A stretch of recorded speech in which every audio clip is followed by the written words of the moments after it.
move on, the one of the final things is that we wanted to talk about was anti-jiu-jitsu. What is anti-jiu-jitsu? Well, anti-jiu-jitsu is the opposite of jiu-jitsu. And unfortunately, we saw a little bit too much of it this weekend at Nogi Pants. Now, I'm not going to name names. I'm not going to call out everybody, because for every amazing champion, unfortunately, there's somebody else who just ground their way through the matches and, you know, did as little possible as was little necessary to win, and didn't really open up too much. But, you know, we all like jiu-jitsu, right? We're all fans of jiu-jitsu. We want to see jiu-jitsu in our jiu-jitsu matches. But unfortunately, anti-jiu-jitsu is the opposite of that. It's grappling matches where no jiu-jitsu happens. And nobody wants to see that.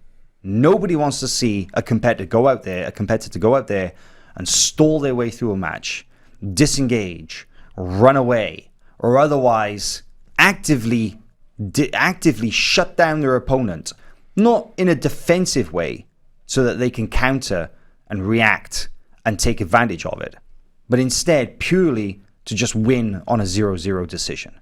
And we saw that a lot over the weekend at every belt level, but particularly in the brown and black belt divisions. And you'd have to think that those guys know better. Now, competition is not easy. Of course, you go out there, the margins are very slim. You risk too much, you're going to pay the price. You go out there, you open up, your opponent's going to take advantage, you could lose as a result.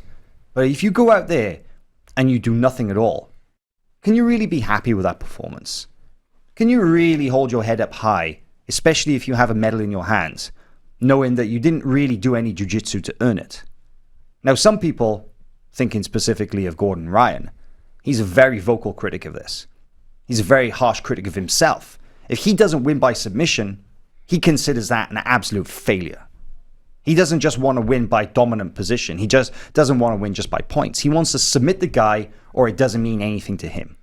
But what's happening is that we're seeing athletes go out there, winning matches by decision, having scored no points at all, having achieved no dominant positions, having never fully executed any single one jiu-jitsu technique, and then pounding their chests, screaming as if they have something to celebrate.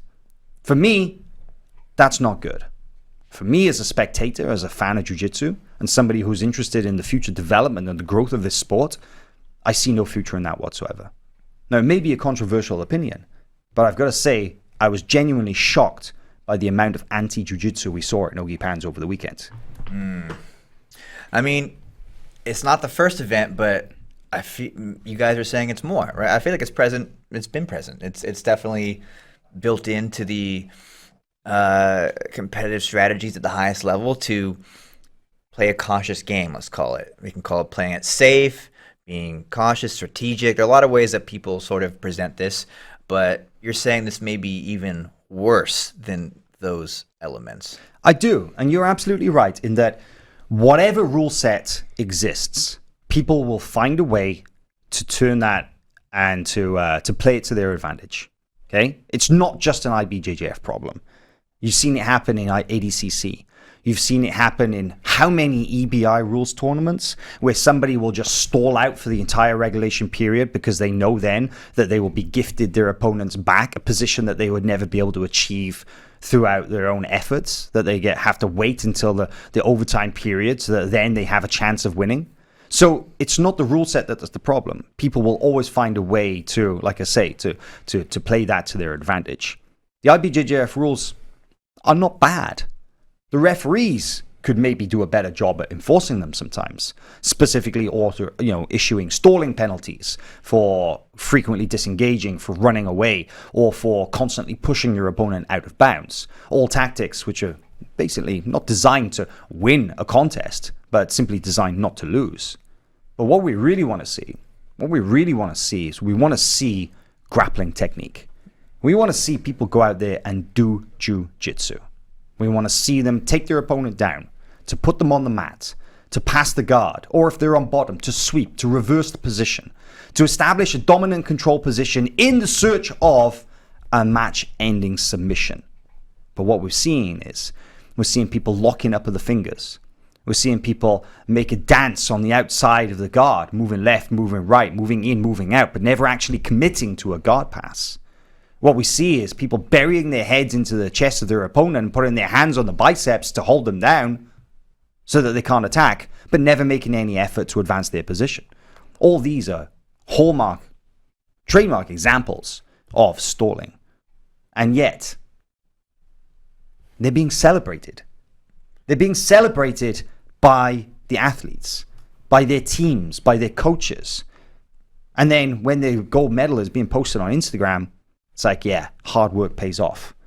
I'm not so sure that I agree with that. I think it's really important that we make a distinction too, that there's a difference between strategic caution and even strategic stalling and anti-jiu-jitsu, right? I'm all for somebody who can take their time. It's a 10-minute match. I understand taking your time and slowly passing the guard and making sure you don't leave yourself. I'm not saying, go full throttle and leave yourself wide open to a leg attack or an upper body attack or a sweep. That's strategic caution. There's even merit and warrant to, I'm up 10 points to nothing and there's 30 seconds left on the clock. I'm going to hold out here and make sure I don't get submitted. The difference between that fair strategy and something like anti-jiu-jitsu where you're keeping your heels on the edge of the mat and, this kind of, engaging in headlock, push, walk away, headlock, push, walk away. Like, that's not just unbearable to watch. I would much rather see somebody die on their sword 100% of the time and lose the first match. I think I give that a lot more respect than walking through a division not scoring a single point, not scoring a single advantage. I'm looking at the live chat as we're discussing this, and people are definitely engaged in this topic. And they want us to name names. The truth is, I'm not going to name names. But what you can see is that athletes like that, I don't feel that, and you probably won't see their names featured on the website. Because for me, if you want coverage for the results, you need to earn it.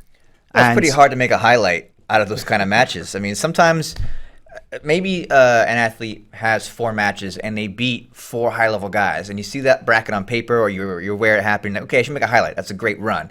And you go through and you start watching these matches, and you're like, I don't have a lot to put out there that's that exciting, really. There's some near passes, an advantage here, an advantage there, but nothing that really jumps out where you would show your friends like, oh, you got to see this technique.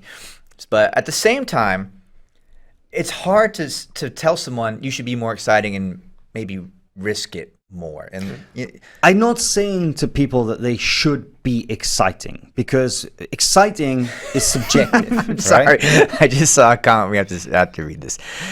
Never trust a bald man who says he won't name names.